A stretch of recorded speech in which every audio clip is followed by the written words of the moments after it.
Fencing কৰিব আৰু বনানীকৰণ কৰিব যাতে ভৱিষ্যতে কোনেও তাত দখল ল'ব নোৱাৰে। যিজন ব্যক্তিৰ পুলিচৰ গুলীচালনাত মৃত্যু হ'ল, কাউন্সিলে তেখেতক এটা চাকৰি দিব, ৰাজ্য চৰকাৰে অতিৰিক্তকৈ 10 লাখ টকাৰ ক্ষতিপূৰণ দিব। ভিজিআৰ পিজিআৰ মাটিত যিমান ট্ৰেড লাইচেন্স ইস্যু হৈছে, কাউন্সিলে আটাইবোৰ ট্ৰেড লাইচেন্স কেনচেল কৰিব যাতে কোনেও তাতে ইলিগেলি ভৱিষ্যতে ট্ৰেড লাইচেন্স ল'ব নোৱাৰে। ইয়াৰ উপৰিও কাৰ্বি আংলঙৰ ভিজিআৰ পিজিআৰৰ মাটিক বাদ দিও বিভিন্ন ডিপাৰ্টমেণ্টৰ মাটিও মানুহে এনক্ৰ'চ কৰি থৈছে। ইৰিগেশ্যন, ছইল কনজাৰ্ভেশ্যন ডিপাৰ্টমেণ্টৰ মাটিও এনক্ৰ'চ কৰি থৈছে। যিবিলাক ডিপাৰ্টমেণ্টৰ মাটি এনক্ৰ'চ হৈ আছে তাতে কাউন্সিলে এভিকশ্যন আৰম্ভ কৰিব। অহা 17 জানুৱাৰীত আমাৰ দ্বিতীয় লানি আলোচনা আৰম্ভ হ'ব। তেতিয়ালৈকে হাইকোৰ্টৰ পৰাও আমি এটা সুবিচাৰ পাম বুলি আশা কৰিছোঁ।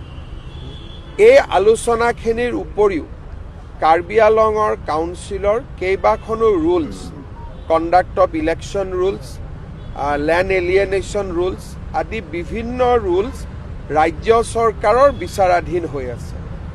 এই ৰুলছ আৰু আইনবিলাকো ৰাজ্য চৰকাৰে সোনকালে অনুমোদন দিয়াৰ ব্যৱস্থা কৰিব। আজি এই গোটেইখিনি আলোচনা হ'ল, আৰু বহুখিনি কথা আলোচনা কৰিব বাকী আছে। 16 বা 17 জানুৱাৰীত আমাৰ দ্বিতীয় লানি আলোচনা আৰম্ভ হ'ব। চাওক, মই ইয়াতে তৃতীয় পক্ষ বা দ্বিতীয় পক্ষৰ কথা নকওঁ। এই গোটেই ঘটনাটোৰ লগত এইটো এনেকুৱা নহয় যে এইটো কিবা দুটা গোষ্ঠীৰ সংঘৰ্ষ। ইয়াৰ লগত বহুদিনীয়া অমীমাংসিত কিছু প্ৰশ্ন জড়িত হৈ আছিলে।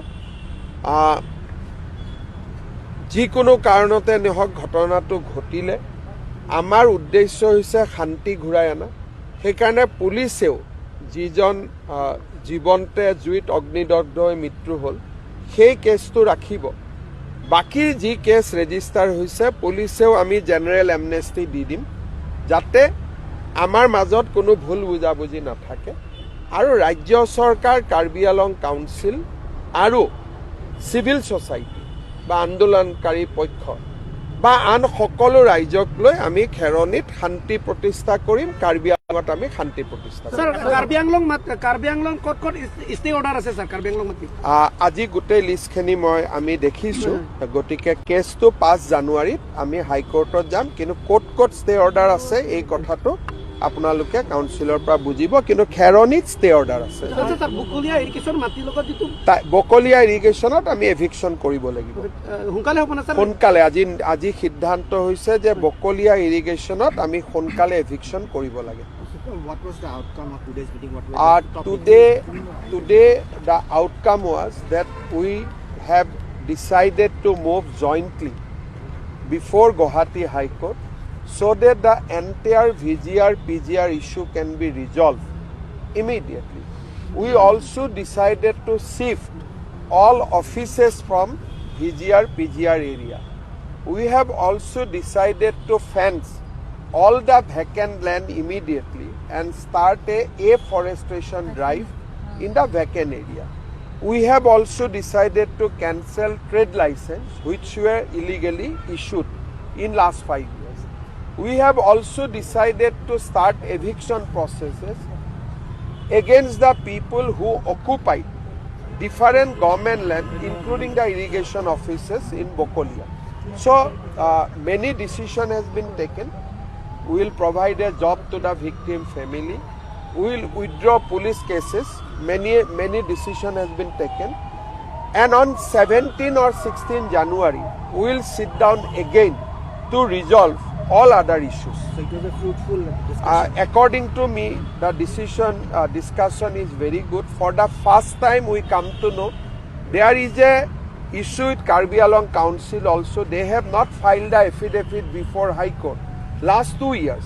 If they would have filed the affidavit, the matter could have been resolved by now. So I have directed Council also to file affidavit before 5th January so that uncertainty is removed. So today discussion is fruitful, and definitely the civil society will also talk to you, and I am hopeful that we will be able to resolve all the issue amicably. Some time is needed, but I am with the people of Karbi Anglong and we will resolve this thing through a process of discussion.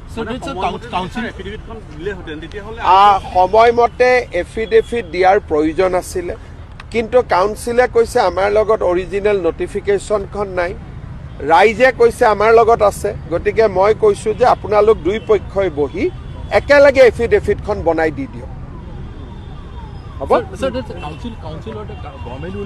I think whatever I need to say, I have said, but in this critical junction, if I say more, there will be problem. I think whatever I said, that should be good enough.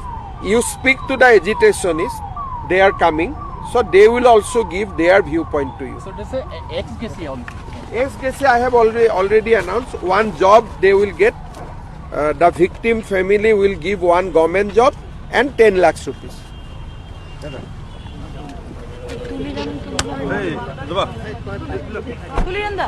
তুলিরাম da